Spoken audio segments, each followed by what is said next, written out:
ਸਤਿ ਸ਼੍ਰੀ ਅਕਾਲ। ਤੁਸੀਂ ਵੇਖ ਰਹੇ ਹੋ ਟੀਵੀ ਪੰਜਾਬ ਤੇ ਮੈਂ ਹਾਂ ਤੁਹਾਡੇ ਨਾਲ ਇੰਦਰਪ੍ਰੀਤ ਕੌਰ ਸੰਗੇੜਾ। ਖਬਰਾਂ ਦੇ ਇਸ ਬੁਲੇਟਿਨ ਵਿੱਚ ਤੁਹਾਡਾ ਸਵਾਗਤ ਹੈ। ਸਭ ਤੋਂ ਪਹਿਲਾਂ ਨਜ਼ਰ ਮਾਰਦੇ ਹਾਂ ਹੈਡਲਾਈਨਸ ਤੇ। ਨਸ਼ੇ ਕਾਰਨ 10,000 ਤੋਂ ਵੱਧ ਮੌਤਾਂ, ਬ੍ਰਿਟਿਸ਼ ਕੋਲੰਬੀਆ ਤੋਂ ਆਈ ਇਸ ਦੀ ਜਾਣਕਾਰੀ। ਹੁਨਰਮੰਦ ਕਾਮਿਆਂ ਨੂੰ ਕੈਨੇਡਾ ਜਾਣ ਦਾ ਮਿਲਿਆ ਮੌਕਾ, ਅਲਬਰਟਾ ਸੂਬੇ ਤੋਂ ਆਈ ਇਸ ਦੀ ਜਾਣਕਾਰੀ। ਪਾਸਪੋਰਟ ਹਾਸਲ ਕਰਨ ਵਾਸਤੇ ਝੂਠ ਬੋਲ ਰਹੇ ਨੇ ਲੋਕ, ਇਸ ਬਾਰੇ ਮੰਤਰੀ ਨੇ ਦਿੱਤੀ ਸਲਾਹ। ਕੈਨੇਡਾ ਨੂੰ ਮਹਿੰਗਾਈ ਤੋਂ ਮਿਲੀ ਰਾਹਤ, ਪਹਿਲਾਂ ਦੇ ਮੁਕਾਬਲੇ ਮਹਿੰਗਾਈ ਹੋਈ ਘੱਟ। ਕੈਨੇਡਾ ਦੇ ਸੂਬੇ ਤੋਂ ਪਾਬੰਦੀਆਂ ਬਾਰੇ ਐਲਾਨ, ਸੂਬੇ ਨੇ ਦਿੱਤੀ ਲੋਕਾਂ ਨੂੰ ਰਾਹਤ। ਨਸ਼ੇ ਦੀ ਓਵਰਡੋਜ਼ ਕਾਰਨ 10,000 ਤੋਂ ਵੱਧ ਮੌਤਾਂ ਹੋ ਚੁੱਕੀਆਂ ਨੇ। ਜਾਣਕਾਰੀ ਬ੍ਰਿਟਿਸ਼ ਕੋਲੰਬੀਆ ਸੂਬੇ ਤੋਂ ਸਾਹਮਣੇ ਆਈ, ਜਿੱਥੇ ਦੱਸਿਆ ਗਿਆ ਹੈ ਕਿ ਸੂਬੇ ਵਿੱਚ ਜਦੋਂ ਤੋਂ ਐਮਰਜੈਂਸੀ ਦਾ ਐਲਾਨ ਕੀਤਾ ਗਿਆ ਉਦੋਂ ਤੋਂ ਲੈ ਕੇ ਹੁਣ ਤੱਕ ਨਸ਼ੇ ਦੀ ਓਵਰਡੋਜ਼ ਕਾਰਨ 10,000 ਤੋਂ ਵੱਧ ਜਾਨਾਂ ਜਾ ਚੁੱਕੀਆਂ ਨੇ। ਇੱਕ ਮਹੀਨੇ ਵਿੱਚ ਕਿੰਨੀਆਂ ਮੌਤਾਂ ਹੋਈਆਂ, ਇਸ ਬਾਰੇ ਵੀ ਤਾਜ਼ਾ ਅੰਕੜੇ ਪੇਸ਼ ਕੀਤੇ ਗਏ ਨੇ। ਬ੍ਰਿਟਿਸ਼ ਕੋਲੰਬੀਆ ਸੂਬੇ ਵਿੱਚ ਕਿਸ ਤਰ੍ਹਾਂ ਦੀ ਸਥਿਤੀ ਬਣੀ ਹੋਈ ਹੈ, ਰਿਪੋਰਟ ਵਿੱਚ ਕਿਹੜੀਆਂ ਗੱਲਾਂ ਨਿਕਲ ਕੇ ਸਾਹਮਣੇ ਆਈਆਂ, ਤੁਹਾਨੂੰ ਇਸ ਖਬਰ ਵਿੱਚ ਦੱਸਾਂਗੇ। ਨਸ਼ੇ ਦੀ ਓਵਰਡੋਜ਼ ਕਾਰਨ ਹੁਣ ਤੱਕ ਕਈ ਜਾਨਾਂ ਜਾ ਚੁੱਕੀਆਂ ਨੇ। ਬ੍ਰਿਟਿਸ਼ ਕੋਲੰਬੀਆ ਵਿੱਚ ਨਸ਼ੇ ਨੇ 10,000 ਤੋਂ ਵੱਧ ਜਾਨਾਂ ਲੈ ਲਈਆਂ, ਜਿਸ ਬਾਰੇ ਹੁਣ ਤਾਜ਼ਾ ਜਾਣਕਾਰੀ ਸਾਹਮਣੇ ਆਈ ਹੈ। ਜੀ ਹਾਂ, ਬ੍ਰਿਟਿਸ਼ ਕੋਲੰਬੀਆ ਸੂਬੇ ਵੱਲੋਂ 2016 ਵਿੱਚ ਨਸ਼ੇ ਨੂੰ ਲੈ ਕੇ ਪਬਲਿਕ ਹੈਲਥ ਐਮਰਜੈਂਸੀ ਐਲਾਨ ਕੀਤੀ ਗਈ, ਜਿਸ ਤੋਂ ਬਾਅਦ ਹੁਣ ਤੱਕ ਇਹ ਵੇਖਣ ਦੇ ਵਿੱਚ ਆਇਆ ਹੈ ਕਿ 2016 ਤੋਂ ਲੈ ਕੇ ਮੌਜੂਦਾ ਸਾਲ ਤੱਕ 10,000 ਤੋਂ ਵੱਧ ਜਾਨਾਂ ਇਲਿਸਿਟ ਟੌਕਸਿਕ ਡਰੱਗ ਕਾਰਨ ਚਲੀਆਂ ਗਈਆਂ। ਇਸ ਬਾਰੇ ਚੀਫ ਕਾਰਨਰ ਵੱਲੋਂ ਜਾਣਕਾਰੀ ਸਾਂਝੀ ਕੀਤੀ ਗਈ, ਜਿੱਥੇ ਉਹਨਾਂ ਨੇ ਦੱਸਿਆ ਕਿ ਸਾਲ 2022 ਦੇ ਪਹਿਲੇ ਹਾਫ ਵਿੱਚ ਹੀ 1,000 ਤੋਂ ਵੱਧ ਮੌਤਾਂ ਹੋਈਆਂ ਨੇ। ਇੱਥੇ ਨਸ਼ੇ ਨੇ 1,095 ਬ੍ਰਿਟਿਸ਼ ਕੋਲੰਬੀਆ ਵਾਸੀਆਂ ਦੀ ਜਾਨ ਲੈ ਲਈ, ਜੋ ਕਿ ਹੁਣ ਤੱਕ ਦਾ ਇੱਕ ਰਿਕਾਰਡ ਅੰਕੜਾ ਦੱਸਿਆ ਜਾ ਰਿਹਾ ਹੈ। ਪਿਛਲੇ ਸਾਲ ਇਹ ਅੰਕੜਾ 1,071 ਦਾ ਸਾਂਝਾ ਕੀਤਾ ਗਿਆ ਸੀ। ਸਾਲ 2021 ਦੌਰਾਨ ਨਸ਼ੇ ਦੀ ਓਵਰਡੋਜ਼ ਕਾਰਨ 2,000 ਤੋਂ ਵੱਧ ਮੌਤਾਂ ਹੋਈਆਂ ਸਨ। ਚੀਫ ਕਾਰਨਰ ਵੱਲੋਂ ਦੱਸਿਆ ਗਿਆ ਕਿ ਸਾਲ 2016 ਵਿੱਚ ਪਬਲਿਕ ਹੈਲਥ ਐਮਰਜੈਂਸੀ ਦਾ ਐਲਾਨ ਜੋ ਨਸ਼ੇ ਕਾਰਨ ਹੋ ਰਹੀਆਂ ਮੌਤਾਂ ਸਨ, ਉਹਨਾਂ ਨੂੰ ਧਿਆਨ ਵਿੱਚ ਰੱਖਦਿਆਂ ਹੀ ਕੀਤਾ ਗਿਆ ਸੀ। ਸੂਬੇ ਵੱਲੋਂ ਕਈ ਤਰ੍ਹਾਂ ਦੇ ਉਪਰਾਲੇ ਕੀਤੇ ਜਾ ਰਹੇ ਨੇ ਤਾਂ ਕਿ ਜਲਦ ਤੋਂ ਜਲਦ ਇਸ ਦੇ ਉੱਪਰ ਕਾਬੂ ਪਾਇਆ ਜਾ ਸਕੇ, ਪਰ ਹਰ ਵਾਰ ਜਿਹੜੇ ਅੰਕੜੇ ਪੇਸ਼ ਕੀਤੇ ਜਾਂਦੇ ਨੇ ਉਹ ਹੈਰਾਨ ਕਰਨ ਵਾਲੇ ਹੁੰਦੇ ਹਨ।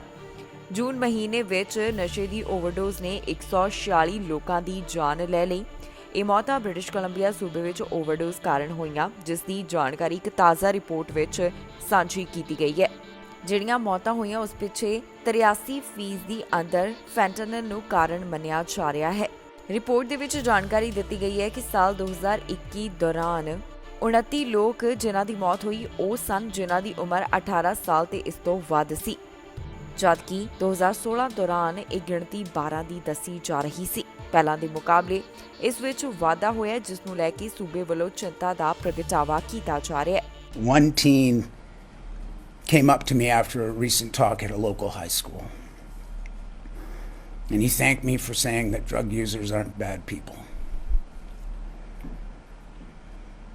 My dad died of a drug overdose in 2020, but I don't tell people that. He wasn't a bad person. He was my dad, and he loved me. That's a 16-year-old boy dealing with that. Stigma is a direct result of our policies. We can't expect things to get better if we continue to do nothing about them. Nothing will change if we don't offer the services that meet people's needs. Nothing will change if we don't ensure that people can get the help they need when they need it and not have to wait weeks or travel to a different town to get it. Canada ਦੇ ਇੱਕ ਸੂਬੇ ਵੱਲੋਂ ਐਲਾਨ ਕੀਤਾ ਗਿਆ ਹੈ ਕਿ ਉਹਨਾਂ ਨੂੰ ਹੁਨਰਮੰਦ ਕਾਮਿਆਂ ਦੀ ਜ਼ਰੂਰਤ ਹੈ। ਇਹ ਜਾਣਕਾਰੀ ਅਲਬਰਟਾ ਸੂਬੇ ਤੋਂ ਸਾਹਮਣੇ ਆ ਰਹੀ ਹੈ, ਜਿੱਥੇ ਪ੍ਰੀਮੀਅਰ ਵੱਲੋਂ ਖੁਦ ਇਸ ਦੀ ਜਾਣਕਾਰੀ ਸਾਂਝੀ ਕਰਦਿਆਂ ਕਿਹਾ ਗਿਆ ਕਿ ਜਿਹੜੇ ਹੁਨਰਮੰਦ ਕਾਮੇ ਨੇ ਉਹਨਾਂ ਨੂੰ ਸੂਬੇ ਵਾਸਤੇ ਅਟਰੈਕਟ ਕੀਤਾ ਜਾਵੇਗਾ, ਕਿਉਂਕਿ ਇੱਥੇ ਕਾਫੀ ਜ਼ਿਆਦਾ ਉਹਨਾਂ ਦੀ ਘਾਟ ਹੈ। ਇਸ ਵਾਸਤੇ ਨਵਾਂ ਕੈਂਪੇਨ ਸ਼ੁਰੂ ਕੀਤਾ ਗਿਆ ਹੈ, ਜਿਸ ਵਾਸਤੇ ਸਰਕਾਰ ਵੱਲੋਂ ਪੈਸੇ ਕਾਫੀ ਖਰਚ ਕੀਤੇ ਜਾਣਗੇ। ਸਕਿਲਡ ਵਰਕਰਸ ਦੇ ਸੰਬੰਧ ਵਿੱਚ ਅਲਬਰਟਾ ਤੋਂ ਇੱਕ ਤਾਜ਼ਾ ਜਾਣਕਾਰੀ ਸਾਹਮਣੇ ਆਈ, ਜਿੱਥੇ ਜੇਸਨ ਕੇਨੀ ਵੱਲੋਂ ਇੱਕ ਵੱਡਾ ਐਲਾਨ ਕੀਤਾ ਗਿਆ। ਜੀ ਹਾਂ, ਜੇਸਨ ਕੇਨੀ ਵੱਲੋਂ ਹੁਨਰਮੰਦ ਕਾਮਿਆਂ ਨੂੰ ਅਲਬਰਟਾ ਵੱਲ ਆਕਰਸ਼ਿਤ ਕਰਨ ਵਾਸਤੇ ਮੁਹਿੰਮ ਸ਼ੁਰੂ ਕੀਤੀ ਗਈ ਹੈ, ਜਿਸ ਵਾਸਤੇ ਉਹਨਾਂ ਨੇ ਤਾਜ਼ਾ ਜਾਣਕਾਰੀ ਸਾਂਝੀ ਕੀਤੀ। ਇਸ ਦੇ ਪ੍ਰਚਾਰ ਵਾਸਤੇ $2.6 ਮਿਲੀਅਨ ਖਰਚਣ ਦੀ ਯੋਜਨਾ ਬਣਾਈ ਗਈ ਹੈ। ਜੀ ਹਾਂ, ਸਕਿਲਡ ਵਰਕਰਸ ਨੂੰ ਅਲਬਰਟਾ ਵੱਲੋਂ ਆਕਰਸ਼ਿਤ ਕਰਨ ਵਾਸਤੇ ਅਲਬਰਟਾ ਦੇ ਪ੍ਰੀਮੀਅਰ ਜੇਸਨ ਕੇਨੀ ਵੱਲੋਂ ਇੱਕ ਮੁਹਿੰਮ ਸ਼ੁਰੂ ਕੀਤੀ ਗਈ। ਪ੍ਰੀਮੀਅਰ ਕੇਨੀ ਨੇ ਪ੍ਰੈਸ ਕਾਨਫਰੰਸ ਵਿੱਚ ਇਸ ਬਾਰੇ ਆਪਣੇ ਵਿਚਾਰ ਸਾਂਝੇ ਕੀਤੇ। ਉਹਨਾਂ ਦੱਸਿਆ ਕਿ ਅਲਬਰਟਾ ਵੱਲੋਂ ਐਲਬਰਟਾ ਇਜ਼ ਕਾਲਿੰਗ ਨਾਮ ਦੀ ਇੱਕ ਮੁਹਿੰਮ ਸ਼ੁਰੂ ਕੀਤੀ ਜਾ ਰਹੀ ਹੈ। ਇਸ ਮੁਹਿੰਮ ਵਿੱਚ ਲੋਕਾਂ ਨੂੰ ਪ੍ਰੋਵਿੰਸ ਵਿਚਲੇ ਘੱਟ ਟੈਕਸ ਕਿਫਾਇਤੀ ਰਿਹਾਇਸ਼ ਅਤੇ ਹੋਰ ਸੁਵਿਧਾਵਾਂ ਬਾਰੇ ਜਾਣਕਾਰੀ ਦਿੱਤੀ ਜਾਵੇਗੀ। ਇਸ ਵਾਸਤੇ ਸੋਸ਼ਲ ਮੀਡੀਆ, ਰੇਡੀਓ ਤੇ ਹੋਰ ਕਈ ਥਾਵਾਂ ਦੇ ਉੱਪਰ ਪ੍ਰਚਾਰ ਕੀਤਾ ਜਾਵੇਗਾ, ਜਿਸ ਵਾਸਤੇ ਸਰਕਾਰ ਵੱਲੋਂ $2.6 ਮਿਲੀਅਨ ਖਰਚ ਕੀਤੇ ਜਾਣਗੇ। ਇਸ ਦੌਰਾਨ ਬੋਲਦਿਆਂ ਜੇਸਨ ਕੈਨੀ ਨੇ ਕਿਹਾ ਕਿ ਅਲਬਰਟਾ ਲਗਾਤਾਰ ਤਰੱਕੀ ਕਰ ਰਿਹਾ ਹੈ, ਪਰ ਨੌਕਰੀਆਂ ਵਾਸਤੇ ਹੁਨਰਮੰਦ ਕਾਮਿਆਂ ਦੀ ਘਾਟ ਹੈ। ਅਲਬਰਟਾ ਵਿੱਚ ਕੰਜ਼ਰਵੇਟਿਵ ਪਾਰਟੀ ਦੀ ਲੀਡਰਸ਼ਿਪ ਉਮੀਦਵਾਰ ਨੇ ਚੁਣੇ ਜਾਣ ਤੇ ਅਲਬਰਟਾ ਵਿੱਚ ਅਜਿਹੇ ਫੈਡਰਲ ਕਾਨੂੰਨ ਜੋ ਕਿ ਸੂਬੇ ਦੇ ਹਿੱਤ ਵਿੱਚ ਨਹੀਂ ਸਮਝੇ ਜਾਂਦੇ, ਇਹਨਾਂ ਨੂੰ ਨਜ਼ਰਅੰਦਾਜ਼ ਕਰਨ ਦੀ ਸ਼ਕਤੀ ਪ੍ਰਦਾਨ ਕਰਨ ਵਾਲਾ ਇੱਕ ਬਿੱਲ ਲਿਆਉਣ ਦਾ ਐਲਾਨ ਕੀਤਾ। ਕਾਨੂੰਨੀ ਮਾਹਰਾਂ ਦਾ ਕਹਿਣਾ ਹੈ ਕਿ ਅਜਿਹਾ ਬਿੱਲ ਲਾਗੂ ਨਹੀਂ ਕੀਤਾ ਜਾ ਸਕਦਾ। ਕੇਨੀ ਮੁਤਾਬਕ ਭਾਵੇਂ ਵਿਧਾਨ ਸਭਾ ਵਿੱਚ ਇਹ ਬਿੱਲ ਪਾਸ ਹੋ ਜਾਵੇ, ਲੈਫਟੀਨੈਂਟ ਗਵਰਨਰ ਇਸ ਨੂੰ ਮਨਜ਼ੂਰੀ ਦੇਣ ਤੋਂ ਇਨਕਾਰ ਕਰ ਦੇਣਗੇ।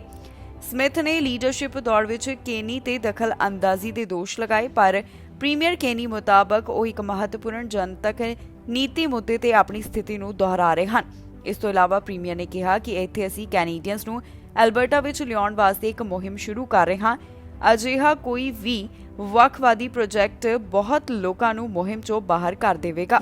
ਪਾਸਪੋਰਟ ਹਾਸਲ ਕਰਨ ਵਾਲਿਆਂ ਨੂੰ ਲੰਬਾ ਇੰਤਜ਼ਾਰ ਕਰਨਾ ਪੈ ਰਿਹਾ ਹੈ। ਪਾਸਪੋਰਟ ਸੰਬੰਧੀ ਜਿਹੜਾ ਬੈਕਲੌਗ ਹੈ, ਉਸ ਵਾਸਤੇ ਸਰਕਾਰ ਵੱਲੋਂ ਇਹ ਗੱਲ ਕਹੀ ਗਈ ਸੀ ਕਿ ਜਿਨ੍ਹਾਂ ਨੇ ਜਲਦ ਸਫ਼ਰ ਕਰਨਾ ਹੈ, ਪਹਿਲ ਦੇ ਆਧਾਰ ਦੇ ਉੱਪਰ ਉਹਨਾਂ ਨੂੰ ਪਾਸਪੋਰਟ ਦਿੱਤਾ ਜਾਏਗਾ। ਅਜਿਹੇ ਵਿੱਚ ਬਹੁਤ ਸਾਰੇ ਲੋਕ ਝੂਠ ਬੋਲਣ ਲੱਗੇ। ਉਹਨਾਂ ਵੱਲੋਂ ਝੂਠੇ ਸਬੂਤ ਪੇਸ਼ ਕੀਤੇ ਗਏ ਕਿ ਉਹ ਜਲਦ ਹੀ ਯਾਤਰਾ ਕਰਨ ਵਾਲੇ ਨੇ। ਜਦੋਂ ਹੁਣ ਸਰਕਾਰ ਨੂੰ ਇਸ ਬਾਰੇ ਪਤਾ ਚੱਲਿਆ ਹੈ ਤੇ ਮੰਤਰੀ ਦਾ ਕਹਿਣਾ ਹੈ ਕਿ ਇਸ ਤਰ੍ਹਾਂ ਨਾ ਕੀਤਾ ਜਾਵੇ। ਬਹੁਤ ਸਾਰੇ ਲੋਕ ਪਾਸਪੋਰਟ ਜਲਦ ਹਾਸਲ ਕਰਨ ਵਾਸਤੇ ਕੁਝ ਗਲਤ ਕਰ ਰਹੇ ਨੇ, ਜਿਸ ਬਾਰੇ ਹੁਣ ਤਾਜ਼ਾ ਜਾਣਕਾਰੀ ਸਾਹਮਣੇ ਆਈ ਹੈ। ਅਸਲ ਵਿੱਚ ਪਾਸਪੋਰਟ ਦਾ ਕਾਫੀ ਬੈਕਲੌਗ ਜਮ੍ਹਾਂ ਹੋ ਗਿਆ ਹੈ। ਕੁਝ ਲੋਕ ਜਲਦੀ ਪਾਸਪੋਰਟ ਹਾਸਲ ਕਰਨ ਵਾਸਤੇ ਨਕਲੀ ਟਰੈਵਲ ਪਲਾਨ ਬਣਾਉਣ ਲੱਗੇ ਹਨ, ਜਿਸ ਤੋਂ ਬਾਅਦ ਇਹਨਾਂ ਲੋਕਾਂ ਨੂੰ ਇਹ ਗੱਲ ਕਹੀ ਜਾ ਰਹੀ ਹੈ ਕਿ ਅਜਿਹਾ ਉਹ ਨਾ ਕਰਨ। ਪਾਸਪੋਰਟ ਦਫ਼ਤਰਾਂ ਵਿੱਚ ਦੇਰੀ ਹੋ ਰਹੀ ਹੈ। ਕੁਝ ਲੋਕ ਹੁਣ ਇਸ ਸੰਬੰਧੀ ਸੌਖਾ ਰਸਤਾ ਲੱਭ ਰਹੇ ਨੇ ਤਾਂ ਕਿ ਜਲਦੀ ਉਹਨਾਂ ਨੂੰ ਪਾਸਪੋਰਟ ਮਿਲ ਸਕੇ। ਇਸ ਤਰ੍ਹਾਂ ਕਰਨ ਵਾਸਤੇ ਉਹਨਾਂ ਵੱਲੋਂ ਝੂਠੇ ਪਲਾਨ ਦਿਖਾਏ ਜਾ ਰਹੇ ਨੇ। ਪਾਸਪੋਰਟ ਮੰਗ ਵਿੱਚ ਜੋ ਅਚਾਨਕ ਵਾਧਾ ਹੋਇਆ ਹੈ, ਇਸ ਸੰਬੰਧੀ ਵਿਭਾਗ ਵੱਲੋਂ ਇੱਕ ਨਵਾਂ ਸਿਸਟਮ ਸ਼ੁਰੂ ਕੀਤਾ ਗਿਆ, ਜਿਸ ਮੁਤਾਬਕ ਉਹਨਾਂ ਵੱਲੋਂ ਕਿਹਾ ਗਿਆ ਕਿ ਜਿਹੜੇ ਲੋਕਾਂ ਨੂੰ ਪਹਿਲ ਦੇ ਆਧਾਰ ਦੇ ਉੱਪਰ ਪਾਸਪੋਰਟ ਚਾਹੀਦਾ ਹੈ, ਉਹਨਾਂ ਨੂੰ ਪਹਿਲ ਦੇ ਆਧਾਰ ਦੇ ਉੱਪਰ ਪਾਸਪੋਰਟ ਦਿੱਤਾ ਜਾਵੇਗਾ। ਪ੍ਰਾਪਤ ਜਾਣਕਾਰੀ ਮੁਤਾਬਕ ਕੁਝ ਪਾਸਪੋਰਟ ਦਫ਼ਤਰਾਂ ਵਿੱਚ ਜਿਹੜੇ ਯਾਤਰੀਆਂ ਨੇ ਆਉਂਦੇ 24 ਤੋਂ 48 ਘੰਟਿਆਂ ਵਿੱਚ ਟਰੈਵਲ ਕਰਨਾ ਹੁੰਦਾ ਹੈ, ਉਹਨਾਂ ਨੂੰ ਪਹਿਲ ਦੇ ਆਧਾਰ ਦੇ ਉੱਪਰ ਪਾਸਪੋਰਟ ਜਾਰੀ ਕੀਤੇ ਜਾਂਦੇ ਨੇ। ਸਰਵਿਸ ਕੈਨੇਡਾ ਆ ਕੇ ਪਾਸਪੋਰਟ ਲਈ ਅਪਲਾਈ ਕਰਨ ਵਾਲੇ ਬਿਨੇਕਾਰਾਂ ਨੂੰ ਆਪਣੇ ਟਰੈਵਲ ਪਲਾਨ ਦਾ ਸਬੂਤ ਦੇਣਾ ਪੈਂਦਾ ਹੈ। 24 ਘੰਟਿਆਂ ਦੇ ਅੰਦਰ ਯਾਤਰਾ ਕਰਨ ਵਾਲਿਆਂ ਨੂੰ ਮੁੱਖ ਪਹਿਲ ਮਿਲ ਰਹੀ ਹੈ ਤੇ ਇਸ ਤੋਂ ਬਾਅਦ 48 ਘੰਟਿਆਂ ਵਾਲਿਆਂ ਦਾ ਨੰਬਰ ਆਉਂਦਾ ਹੈ।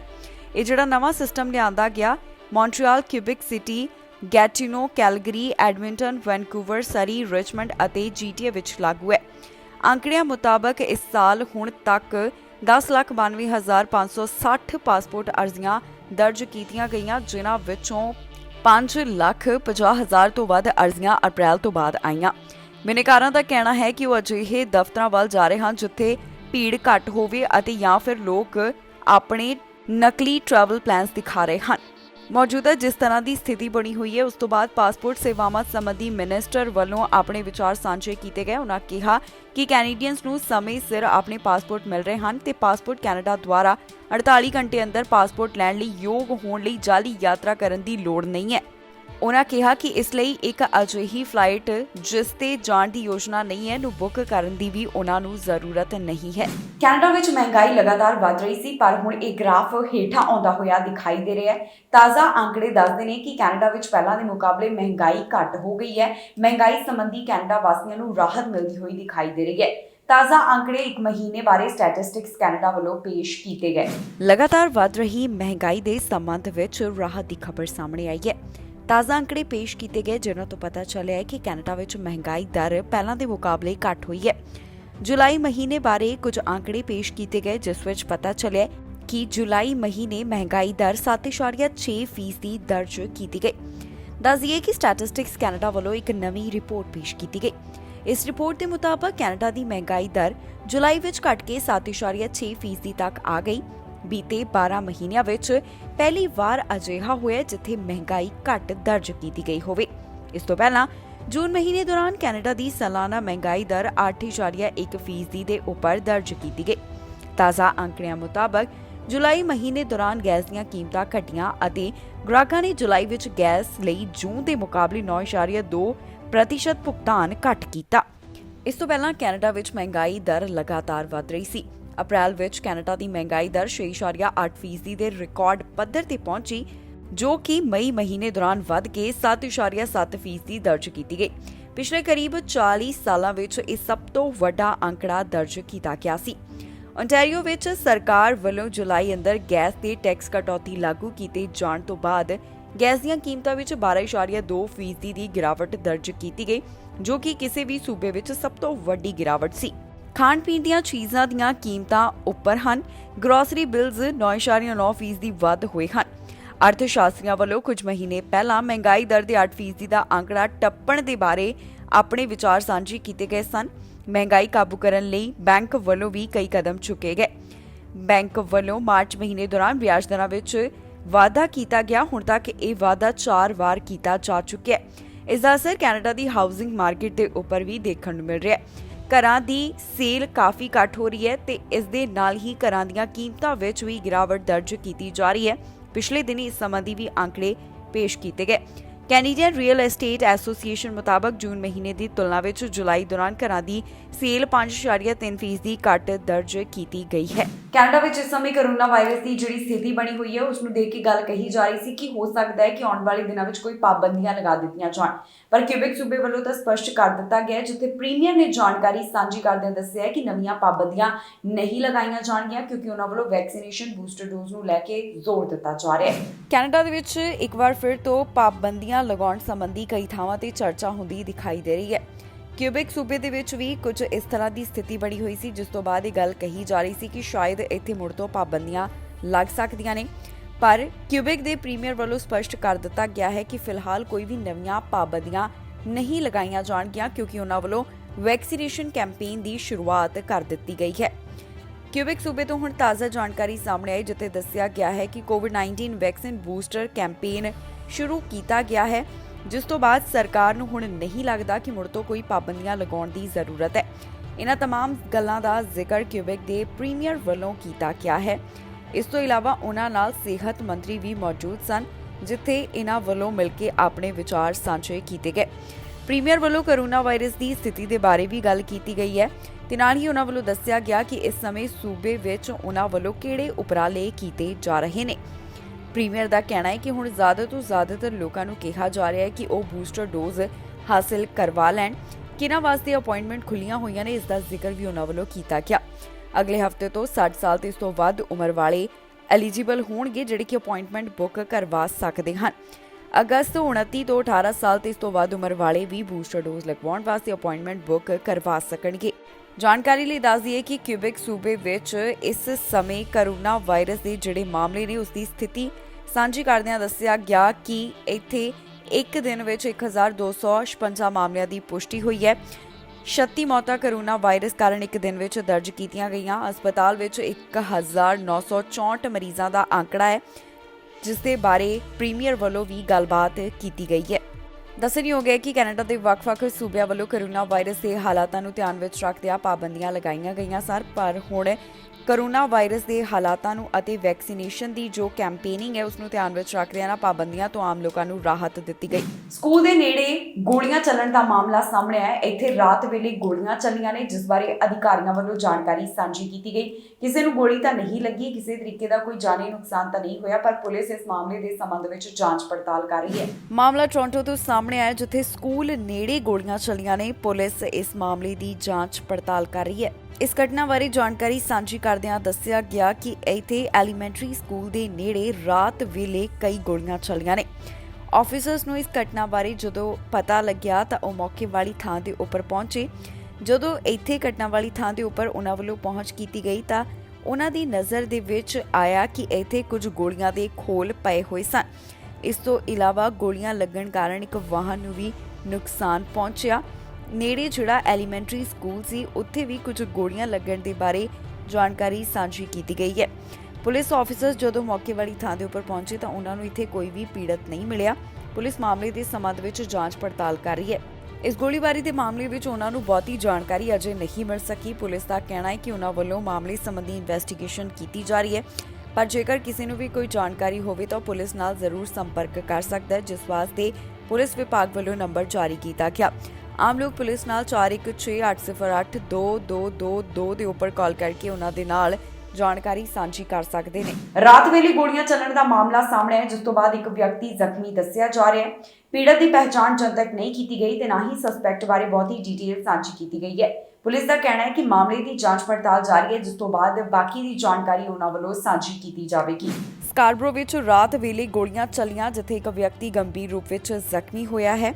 ਪੁਲਿਸ ਵੱਲੋਂ ਮਾਮਲੇ ਸੰਬੰਧੀ ਜਾਣਕਾਰੀ ਸਾਂਝੀ ਕਰਦਿਆਂ ਦੱਸਿਆ ਕਿ ਜੋ ਵਿਅਕਤੀ ਵਾਹਨ ਵਿੱਚ ਬੈਠਾ ਹੋਇਆ ਸੀ ਉਸ ਨੂੰ ਗੋਲੀਆਂ ਲੱਗੀਆਂ, ਜਿਸ ਤੋਂ ਬਾਅਦ ਉਸ ਨੂੰ ਹਸਪਤਾਲ ਵਿੱਚ ਭਰਤੀ ਕਰਵਾਇਆ ਗਿਆ। ਟੋਰਾਂਟੋ ਪੁਲਿਸ ਵੱਲੋਂ ਮਾਮਲੇ ਸੰਬੰਧੀ ਜਾਣਕਾਰੀ ਸਾਂਝੀ ਕਰਦਿਆਂ ਦੱਸਿਆ ਕਿ ਇਹ ਘਟਨਾ ਗੋਲਫ ਕਲੱਬ ਰੋਡ ਅਤੇ ਲਾਰੈਂਸ ਐਵੀਨਿਊ ਈਸਟ ਨੇੜੇ ਵਾਪਰੀ। ਜਦੋਂ ਆਫੀਸਰਸ ਮੌਕੇ ਵਾਲੀ ਥਾਂ ਦੇ ਉੱਪਰ ਪਹੁੰਚੇ ਤਾਂ ਉਹਨਾਂ ਦੇਖਿਆ ਕਿ ਵਾਹਨ ਵਿੱਚ ਇੱਕ ਪੀੜਤ ਬੈਠਾ ਹੋਇਆ ਸੀ, ਜਿਸ ਨੂੰ ਗੋਲੀਆਂ ਲੱਗਣ ਕਾਰਨ ਸੱਟਾਂ ਆਈਆਂ ਹੋਈਆਂ ਸਨ। ਫਿਰ ਤੁਰੰਤ ਇਸ ਨੂੰ ਜ਼ਖਮੀ ਹਾਲਤ ਵਿੱਚ ਟਰਾਮਾ ਸੈਂਟਰ ਭਰਤੀ ਕਰਵਾਇਆ ਗਿਆ, ਜਿੱਥੇ ਉਸ ਦੀ ਹਾਲਤ ਗੰਭੀਰ ਬਣੀ ਹੋਈ ਹੈ। ਫਿਲਹਾਲ ਇਹ ਅਜੇ ਤੱਕ ਨਹੀਂ ਪਤਾ ਲੱਗ ਸਕਿਆ ਕਿ ਗੋਲੀਆਂ ਕਿਸ ਵੱਲੋਂ ਤੇ ਕਿਸ ਕਾਰਨ ਚਲਾਈਆਂ ਗਈਆਂ। ਇਹ ਸਾਰੀਆਂ ਚੀਜ਼ਾਂ ਪੁਲਿਸ ਵੱਲੋਂ ਪਤਾ ਕਰਨ ਦੀ ਕੋਸ਼ਿਸ਼ ਕੀਤੀ ਜਾ ਰਹੀ ਹੈ। ਸਸਪੈਕਟ ਦੇ ਬਾਰੇ ਵੀ ਬਹੁਤੀ ਡਿਟੇਲ ਪੁਲਿਸ ਵਿਭਾਗ ਵੱਲੋਂ ਅਜੇ ਜਨਤਕ ਨਹੀਂ ਕੀਤੀ ਗਈ। ਉਹਨਾਂ ਦਾ ਕਹਿਣਾ ਹੈ ਕਿ ਮਾਮਲੇ ਦੀ ਜਾਂਚ ਪੜਤਾਲ ਜਾਰੀ ਹੈ, ਜਿਸ ਤੋਂ ਬਾਅਦ ਬਾਕੀ ਦੀ ਜਾਣਕਾਰੀ ਦਿੱਤੀ ਜਾਵੇਗੀ। ਹੁਣ ਤੱਕ ਦੀ ਅਪਡੇਟ ਦੇ ਵਿੱਚ ਪੁਲਿਸ ਵੱਲੋਂ ਇਹਨਾਂ तमाम ਗੱਲਾਂ ਦਾ ਹੀ ਜ਼ਿਕਰ ਕੀਤਾ ਗਿਆ ਹੈ। ਵੌਨ ਦੇ ਮੇਅਰ ਸੰਬੰਧੀ ਜਾਣਕਾਰੀ ਸਾਹਮਣੇ ਆਈ ਹੈ, ਜਿੱਥੇ ਦੱਸਿਆ ਗਿਆ ਹੈ ਕਿ ਕੌਣ ਇਹਨਾਂ ਚੋਣਾਂ ਨੂੰ ਲੜੇਗਾ। ਇਸ ਵਾਸਤੇ ਸਾਬਕਾ ਲਿਬਰਲ ਲੀਡਰ ਦਾ ਨਾਮ ਸਾਹਮਣੇ ਆਇਆ, ਜਿਨ੍ਹਾਂ ਵੱਲੋਂ ਦੱਸਿਆ ਗਿਆ ਹੈ ਕਿ ਉਹ ਮੇਅਰ ਦੇ ਤੌਰ ਦੇ ਉੱਪਰ ਚੋਣਾਂ ਲੜਨਗੇ। ਵੌਨ ਦੇ ਮੇਅਰ ਦੇ ਸੰਬੰਧ ਵਿੱਚ ਤਾਜ਼ਾ ਜਾਣਕਾਰੀ ਸਾਹਮਣੇ ਆਈ ਹੈ, ਜਿਸ ਵਿੱਚ ਸਾਬਕਾ ਓਨਟਾਰੀਓ ਲਿਬਰਲ ਲੀਡਰ ਦਾ ਨਾਮ ਸਾਹਮਣੇ ਆਇਆ। ਜੀ ਹਾਂ, ਵੌਨ ਦੇ ਮੇਅਰ ਦੀ ਚੋਣ ਸਾਬਕਾ ਓਨਟਾਰੀਓ ਲਿਬਰਲ ਲੀਡਰ ਵੱਲੋਂ ਲੜੀ ਜਾਵੇਗੀ। ਇਹ ਮਿਊਨਿਸਪਲ ਚੋਣਾਂ ਅਕਤੂਬਰ ਮਹੀਨੇ ਵਿੱਚ ਹੋਣ ਜਾ ਰਹੀਆਂ ਨੇ, ਜਿਸ ਬਾਰੇ ਹੁਣ ਜਾਣਕਾਰੀ ਸਾਹਮਣੇ ਆਈ ਹੈ। ਦਰਅਸਲ ਇਸ ਦਾ ਐਲਾਨ ਕੀਤਾ ਗਿਆ, ਜਿਸ ਵਿੱਚ ਦੱਸਿਆ ਗਿਆ ਕਿ ਡੈਲ ਡੂਕਾ ਨੇ ਕਿਹਾ ਹੈ ਕਿ ਪਾਰਟੀ ਲੀਡਰ ਦੇ ਅਹੁਦੇ ਤੋਂ ਅਸਤੀਫਾ ਦੇਣ ਤੋਂ ਬਾਅਦ ਉਹਨਾਂ ਨੇ ਆਪਣੇ ਸਿਆਸੀ ਭਵਿੱਖ ਬਾਰੇ ਮੁੜ ਵਿਚਾਰ ਕੀਤੀ ਹੈ ਤੇ ਮੇਅਰ ਦੀ ਦੌੜ ਵਿੱਚ ਉਹ ਸ਼ਾਮਿਲ ਹੋ ਰਹੇ ਨੇ, ਜਿਸ ਸੰਬੰਧੀ ਫੈਸਲਾ ਕੀਤਾ ਗਿਆ। ਜੂਨ ਵਿੱਚ ਹੋਈਆਂ ਸੂਬਾਈ ਚੋਣਾਂ ਵਿੱਚ ਓਨਟਾਰੀਓ ਲਿਬਰਲਸ ਦੀ ਝੋਲੀ ਕੁੱਲ 8 ਸੀਟਾਂ ਹੀ ਪਈਆਂ ਤੇ ਪਾਰਟੀ ਲੀਡਰ ਸਟੀਵਨ ਡੈਲ ਡੂਕਾ ਦੀ ਵੌਨ ਵੁੱਡਬ੍ਰਿਜ ਦੀ ਰਾਈਡਿੰਗ ਹਾਰ ਗਏ ਸਨ। ਉਹਨਾਂ ਦੇ ਬੁਲਾਰੇ ਨੇ ਇੱਕ ਜਾਣਕਾਰੀ ਸਾਂਝੀ ਕਰਦਿਆਂ ਦੱਸਿਆ ਕਿ ਡੂਕਾ ਮੇਅਰ ਦੇ ਉਮੀਦਵਾਰ ਵਜੋਂ ਰਜਿਸਟ੍ਰੇਸ਼ਨ ਕਰਵਾਉਣਗੇ। ਇਸ ਤੋਂ ਇਲਾਵਾ ਕਿਹਾ ਗਿਆ ਹੈ, ਜਿਸ ਵਿੱਚ ਡੈਲ ਡੂਕਾ ਨੇ ਦੱਸਿਆ ਕਿ ਮੈਂ ਇਸ ਦੌੜ ਬਾਰੇ ਬਹੁਤ ਉਤਸ਼ਾਹਿਤ ਹਾਂ ਤੇ ਮੈਂ ਕੁਝ ਵੀ ਹਲਕੇ ਵਿੱਚ ਨਹੀਂ ਲੈ ਰਿਹਾ। ਉਹ ਕਹਿੰਦੇ ਨੇ ਕਿ ਮੈਂ ਬਹੁਤ ਸਖਤ ਮਿਹਨਤ ਕਰ ਰਿਹਾ ਹਾਂ, ਮੈਂ ਇਸ ਸ਼ਹਿਰ ਨੂੰ ਪਿਆਰ ਕਰਦਾ ਹਾਂ ਅਤੇ ਮੈਂ ਲੋਕ ਸੇਵਾ ਵਾਸਤੇ ਪੂਰੀ ਤਰ੍ਹਾਂ ਦ੍ਰਿੜ ਹਾਂ। ਦੱਸਦੀਏ ਕਿ ਜੂਨ ਵਿੱਚ ਵੌਨ ਦੇ ਮੇਅਰ ਵੱਲੋਂ ਐਲਾਨ ਕੀਤਾ ਗਿਆ ਸੀ ਕਿ ਉਹ ਚੌਥੀ ਵਾਰੀ ਮੇਅਰ ਦੇ ਅਹੁਦੇ ਵਾਸਤੇ ਚੋਣ ਨਹੀਂ ਲੜਨਗੇ। ਡੈਲ ਡੂਕਾ ਨੇ ਦੱਸਿਆ ਕਿ ਉਹ ਮੌਰਿਜ਼ੀਓ ਨਾਲ ਨੇੜਿਓਂ ਕੰਮ ਕਰ ਚੁੱਕੇ ਨੇ, ਜਦੋਂ ਮੇਅਰ ਬਣਨ ਤੋਂ ਪਹਿਲਾਂ ਉਹ ਲਿਬਰਲ ਐਮਪੀ ਸਨ। ਡੈਲ ਡੂਕਾ ਓਨਟਾਰੀਓ ਵਿੱਚ ਲਿਬਰਲ ਸਰਕਾਰ ਦੌਰਾਨ ਟਰਾਂਸਪੋਰਟੇਸ਼ਨ ਮਿਨਿਸਟਰ ਅਤੇ ਇਕਨੋਮਿਕ ਡਿਵੈਲਪਮੈਂਟ ਮਿਨਿਸਟਰ ਵੀ ਰਹਿ ਚੁੱਕੇ ਨੇ। ਉਹਨਾਂ ਨੇ ਕਿਹਾ ਕਿ ਸ਼ਹਿਰ ਵਿੱਚ ਟ੍ਰੈਫਿਕ ਦੇ ਵੱਧ ਰਹੇ ਸੰਕਟ ਨਾਲ ਨਜਿੱਠਣ ਵਾਸਤੇ ਕਦਮ ਚੁੱਕੇ ਜਾਣਗੇ। ਡੈਲ ਡੂਕਾ ਦਾ ਕਹਿਣਾ ਹੈ ਕਿ ਉਹਨਾਂ ਦਾ ਟਰਾਂਸਪੋਰਟੇਸ਼ਨ ਮਿਨਿਸਟਰ ਦਾ ਤਜਰਬਾ ਵੌਨ ਵਿੱਚ ਟ੍ਰੈਫਿਕ ਦੀ ਵੱਧ ਰਹੀ ਸਮੱਸਿਆ ਨਾਲ ਨਜਿੱਠਣ ਵਿੱਚ ਮਦਦਗਾਰ ਸਾਬਿਤ ਹੋਵੇਗਾ। ਇਸ ਤੋਂ ਇਲਾਵਾ ਉਹਨਾਂ ਦਾ ਕਹਿਣਾ ਹੈ ਕਿ ਵੌਨ ਸ਼ਹਿਰ ਵਿੱਚ ਲੋਕਾਂ ਦੀ ਗਿਣਤੀ ਪਹਿਲਾਂ ਦੇ ਮੁਕਾਬਲੇ ਕਾਫੀ ਵੱਧ ਗਈ ਹੈ ਤੇ ਲੋਕਾਂ ਵਾਸਤੇ ਚੰਗੀ ਅਤੇ ਗੁਣਵੱਤਾ ਭਰਪੂਰ ਜ਼ਿੰਦਗੀ ਯਕੀਨੀ ਬਣਾਉਣ ਵਾਸਤੇ ਇੱਕ ਚੰਗੇ ਟਰਾਂਸਪੋਰਟੇਸ਼ਨ ਨੈਟਵਰਕ ਦੀ ਜ਼ਰੂਰਤ ਹੈ। Hi, I'm Stephen Del Duca, and I'm running to be mayor of Vaughan. I know that the number one concern our residents have is traffic gridlock. You see it everywhere. Right now, I'm standing alongside Major Mackenzie Drive in beautiful Maple. Whether it's Major Mac or it's Rutherford or so many other roads, there is tremendous pressure right now because of all the traffic that we have to deal with on a day-to-day basis. As your mayor, I will work hard to make sure that we connect Kirby Road, to make sure that we connect Teston Road, to make sure that we have better coordination of road construction and traffic signaling so that you can actually keep moving, so you can get home to your loved ones quicker, to help our economy and to help our environment. Starting on day one, I will bring my skills and experience to make sure that together we get Vaughan moving. ਘਰ 'ਚੋਂ 2 ਲਾਸ਼ਾਂ ਮਿਲਣ ਦਾ ਮਾਮਲਾ ਸਾਹਮਣੇ ਆਇਆ, ਜਿਸ ਸੰਬੰਧੀ ਅਧਿਕਾਰੀਆਂ ਵੱਲੋਂ ਜਾਂਚ ਕੀਤੀ ਜਾ ਰਹੀ ਹੈ। ਆਫੀਸਰਸ ਵੱਲੋਂ ਦੱਸਿਆ ਗਿਆ ਕਿ ਉਹਨਾਂ ਨੂੰ ਘਰ ਵਿੱਚੋਂ ਇੱਕ ਔਰਤ ਅਤੇ ਇੱਕ ਵਿਅਕਤੀ ਦੀ ਲਾਸ਼ ਮਿਲੀ ਹੈ। ਫਿਲਹਾਲ ਸਸਪੈਕਟ ਬਾਰੇ ਵੀ ਬਹੁਤੀ ਡਿਟੇਲ ਨਹੀਂ ਦਿੱਤੀ ਗਈ। ਮਿਸੀਸਾਗਾ ਦੇ ਘਰ ਵਿੱਚੋਂ 2 ਲਾਸ਼ਾਂ ਮਿਲੀਆਂ ਨੇ। ਇਹ ਲਾਸ਼ ਇੱਕ ਵਿਅਕਤੀ ਅਤੇ ਔਰਤ ਦੀ ਮਿਲੀ, ਜਿਸ ਸੰਬੰਧ ਵਿੱਚ ਪੀਡ ਹੋਮਿਸਾਈਡ ਸਕੁਐਡ ਵੱਲੋਂ ਜਾਂਚ ਪੜਤਾਲ ਕੀਤੀ ਜਾ ਰਹੀ ਹੈ। ਅਧਿਕਾਰੀਆਂ ਵੱਲੋਂ ਹੁਣ ਤੱਕ ਇਸ ਮਾਮਲੇ ਸੰਬੰਧੀ ਜੋ ਜਾਣਕਾਰੀ ਦਿੱਤੀ ਗਈ, ਉਸ ਵਿੱਚ ਦੱਸਿਆ ਗਿਆ ਕਿ ਇਹ ਘਟਨਾ ਸਵੇਰ ਸਮੇਂ 8 ਵਜੇ ਦੇ ਕਰੀਬ ਸਾਹਮਣੇ ਆਈ, ਜਿੱਥੇ ਪੁਲਿਸ ਨੂੰ 25 ਪ੍ਰਿੰਸੈਸ ਸਟਰੀਟ ਦੇ ਨੇੜੇ ਕੁਈਨ ਸਟਰੀਟ ਸਾਊਥ ਦੇ ਇੱਕ ਘਰ ਵਿੱਚ ਬੁਲਾਇਆ ਗਿਆ। ਜਦੋਂ ਘਰ ਵਿੱਚ ਜਾਂਚ ਪੜਤਾਲ ਕੀਤੀ ਗਈ ਤਾਂ ਪੁਲਿਸ ਨੂੰ ਇੱਥੇ 2 ਲਾਸ਼ਾਂ ਮਿਲੀਆਂ, ਜਿਸ ਬਾਰੇ ਉਹਨਾਂ ਵੱਲੋਂ ਜਾਣਕਾਰੀ ਸਾਂਝੀ ਕੀਤੀ ਗਈ। ਫਿਲਹਾਲ ਇਸ ਦੇ ਸੰਬੰਧ ਵਿੱਚ ਪੁਲਿਸ ਵੱਲੋਂ ਬਹੁਤੀ ਡਿਟੇਲ ਤਾਂ ਸਾਂਝੀ ਨਹੀਂ ਕੀਤੀ ਗਈ। ਉਹਨਾਂ ਦਾ ਕਹਿਣਾ ਹੈ ਕਿ ਕਿਸੇ ਨੂੰ ਵੀ ਹਿਰਾਸਤ ਵਿੱਚ ਅਜੇ ਤੱਕ ਨਹੀਂ ਲਿਆ ਗਿਆ। ਪੁਲਿਸ ਇਸ ਸਾਰੀ ਘਟਨਾਕ੍ਰਮ ਦੇ ਸੰਬੰਧ ਵਿੱਚ ਜਾਂਚ ਪੜਤਾਲ ਕਰ ਰਹੀ ਹੈ, ਜਿਸ ਤੋਂ ਬਾਅਦ ਬਾਕੀ ਦੀ ਜਾਣਕਾਰੀ ਉਹਨਾਂ ਵੱਲੋਂ ਸਾਂਝੀ ਕੀਤੀ ਜਾਵੇਗੀ। ਹੁਣ ਤੱਕ ਦੀ ਅਪਡੇਟ ਵਿੱਚ ਉਹਨਾਂ ਵੱਲੋਂ ਕਾਫੀ ਘੱਟ ਗੱਲਾਂ ਦਾ ਜ਼ਿਕਰ ਕੀਤਾ ਗਿਆ ਹੈ। ਪੀੜਤਾਂ ਦੀ ਪਹਿਚਾਣ ਵੀ ਅਜੇ ਪੁਲਿਸ ਵੱਲੋਂ ਸਾਂਝੀ ਨਹੀਂ ਕੀਤੀ ਗਈ। ਉਹਨਾਂ ਦਾ ਕਹਿਣਾ ਹੈ ਕਿ ਮਾਮਲੇ ਦੀ ਜਾਂਚ ਪੜਤਾਲ ਜਾਰੀ ਹੈ, ਜਿਸ ਤੋਂ ਬਾਅਦ ਬਾਕੀ ਦੀ ਜਾਣਕਾਰੀ ਸਾਂਝੀ ਕੀਤੀ ਜਾਵੇਗੀ। ਬੱਚਿਆਂ ਵਾਸਤੇ ਟੀਕੇ ਦੀ ਸ਼ਰਤ ਖਤਮ ਕੀਤੀ ਗਈ ਹੈ। ਕਰੂਜ਼ ਲਾਈਨ ਵੱਲੋਂ ਦੱਸਿਆ ਗਿਆ ਕਿ 5 ਸਾਲ ਤੋਂ 11 ਸਾਲ ਦੇ ਬੱਚਿਆਂ ਵਾਸਤੇ ਹੁਣ ਜੋ ਵੈਕਸੀਨੇਸ਼ਨ ਦੀ ਸ਼ਰਤ ਸੀ ਉਸ ਨੂੰ ਸਮਾਪਤ ਕੀਤਾ ਜਾਵੇਗਾ। ਭਾਵ ਕਿ ਇਹਨਾਂ ਤੋਂ ਵੈਕਸੀਨੇਸ਼ਨ ਸਟੇਟਸ ਨਹੀਂ ਪੁੱਛਿਆ ਜਾਵੇਗਾ ਤੇ ਉਹ ਸਫ਼ਰ ਕਰ ਸਕਣਗੇ। ਡਿਜ਼ਨੀ ਕਰੂਜ਼ ਲਾਈਨ ਵੱਲੋਂ ਇੱਕ ਵੱਡਾ ਐਲਾਨ ਕੀਤਾ ਗਿਆ, ਜਿੱਥੇ ਉਹਨਾਂ ਵੱਲੋਂ ਵੈਕਸੀਨੇਸ਼ਨ ਸੰਬੰਧੀ ਰਾਹਤ ਦਿੱਤੀ ਗਈ ਹੈ। ਡਿਜ਼ਨੀ ਕਰੂਜ਼ ਲਾਈਨ ਵੱਲੋਂ ਐਲਾਨ ਕੀਤਾ ਗਿਆ ਕਿ ਉਹਨਾਂ ਵੱਲੋਂ 5 ਸਾਲ ਤੋਂ 11 ਸਾਲ ਵਾਲਿਆਂ ਲਈ ਹੁਣ ਟੀਕੇ ਸੰਬੰਧੀ ਕੋਈ ਵੀ ਸ਼ਰਤ ਜਾਰੀ ਨਹੀਂ ਰੱਖੀ ਜਾਏਗੀ। ਜੀ ਹਾਂ, ਡਿਜ਼ਨੀ ਕਰੂਜ਼ ਲਾਈਨ ਵੱਲੋਂ ਤਾਜ਼ਾ ਐਲਾਨ ਕੀਤਾ ਗਿਆ, ਜਿੱਥੇ ਉਹਨਾਂ ਨੇ ਦੱਸਿਆ ਕਿ 5 ਸਾਲ ਤੋਂ 11 ਸਾਲ ਦੇ ਬੱਚਿਆਂ ਵਾਸਤੇ ਹੁਣ ਵੈਕਸੀਨੇਸ਼ਨ ਦੀ ਸ਼ਰਤ ਖਤਮ ਕੀਤੀ ਜਾ ਰਹੀ ਹੈ। ਇਸ ਦੀ ਸ਼ੁਰੂਆਤ ਸਤੰਬਰ 2 ਤੋਂ ਕੀਤੀ ਜਾਵੇਗੀ, ਜਿੱਥੇ ਉਹਨਾਂ ਵੱਲੋਂ ਪਹਿਲਾਂ ਜਿਹੜੀਆਂ ਪਾਬੰਦੀਆਂ ਲਗਾਈਆਂ ਗਈਆਂ ਸਨ ਉਹਨਾਂ ਨੂੰ ਖਤਮ ਕਰ ਦਿੱਤਾ ਜਾਵੇਗਾ। ਇਸ ਤੋਂ ਪਹਿਲਾਂ 5 ਸਾਲ ਤੋਂ 11 ਸਾਲ ਵਾਲਿਆਂ ਲਈ ਵੀ ਜ਼ਰੂਰੀ ਸੀ ਕਿ ਉਹਨਾਂ ਦੇ ਕੋਵਿਡ-19 ਵੈਕਸੀਨ ਲੱਗੀ ਹੋਵੇ। ਇਸ ਤੋਂ ਇਲਾਵਾ ਜਾਣਕਾਰੀ ਲਈ ਦੱਸ ਦਈਏ ਕਿ US food and drug administration ਵੱਲੋਂ ਕੋਵਿਡ-19 ਵੈਕਸੀਨ ਬੱਚਿਆਂ ਵਾਸਤੇ ਮਨਜ਼ੂਰ ਕਰ ਦਿੱਤੀ ਗਈ ਹੈ। 6 ਮਹੀਨੇ ਤੇ ਇਸ ਤੋਂ ਵੱਧ ਉਮਰ ਵਾਲਿਆਂ ਨੂੰ ਕੋਵਿਡ-19 ਵੈਕਸੀਨ ਅਮਰੀਕਾ ਵਿੱਚ ਲਗਾਈ ਜਾ ਰਹੀ ਹੈ, ਜਿਸ ਨੂੰ ਕੁਝ ਸਮਾਂ ਪਹਿਲਾਂ ਮਾਨਤਾ ਦਿੱਤੀ ਗਈ ਸੀ। ਹੁਣ ਜੋ ਤਾਜ਼ਾ ਐਲਾਨ ਸਾਹਮਣੇ ਆਇਆ ਉਸ ਬਾਰੇ ਕਰੂਜ਼ ਲਾਈਨ ਵੱਲੋਂ ਸਾਰੀ ਜਾਣਕਾਰੀ ਆਪਣੀ ਵੈਬਸਾਈਟ ਦੇ ਉੱਪਰ ਵੀ ਸਾਂਝੀ ਕੀਤੀ ਗਈ ਹੈ। ਇਸ ਤੋਂ ਇਲਾਵਾ ਕਰੂਜ਼ ਲਾਈਨ ਵੱਲੋਂ ਦੱਸਿਆ ਗਿਆ ਹੈ ਕਿ ਸਾਰੇ ਗੈਸਟ ਵਾਸਤੇ ਕੋਵਿਡ-19 ਟੈਸਟਿੰਗ ਜ਼ਰੂਰੀ ਹੋਵੇਗੀ ਤੇ ਉਹਨਾਂ ਵੱਲੋਂ ਅਲੱਗ-ਅਲੱਗ ਰਿਕੁਆਇਰਮੈਂਟਸ ਦੇ ਬਾਰੇ ਵੀ ਜ਼ਿਕਰ ਕੀਤਾ ਗਿਆ। ਜਿਹੜੇ ਫੁੱਲੀ ਵੈਕਸੀਨੇਟਡ ਗੈਸਟ ਹਨ ਉਹਨਾਂ ਨੂੰ ਕੋਵਿਡ-19 ਦੀ ਰਿਪੋਰਟ ਦਿਖਾਉਣੀ ਹੋਵੇਗੀ, ਜਿਸ ਦਾ ਟੈਸਟ ਨੈਗੇਟਿਵ ਆਇਆ ਹੋਵੇ ਤੇ ਇਹ ਰਿਪੋਰਟ 1 ਤੋਂ 2 ਦਿਨਾਂ ਵਿਚਕਾਰ ਦੀ ਹੋਣੀ ਚਾਹੀਦੀ ਹੈ। ਇਸ ਤੋਂ ਇਲਾਵਾ ਜਿਹੜੇ ਗੈਸਟ ਫੁੱਲੀ ਵੈਕਸੀਨੇਟਡ ਨਹੀਂ ਹੋਣਗੇ ਉਹਨਾਂ ਵਾਸਤੇ ਵੀ ਨੈਗੇਟਿਵ ਟੈਸਟ ਦਿਖਾਉਣਾ ਫਿਲਹਾਲ ਜ਼ਰੂਰੀ ਹੈ।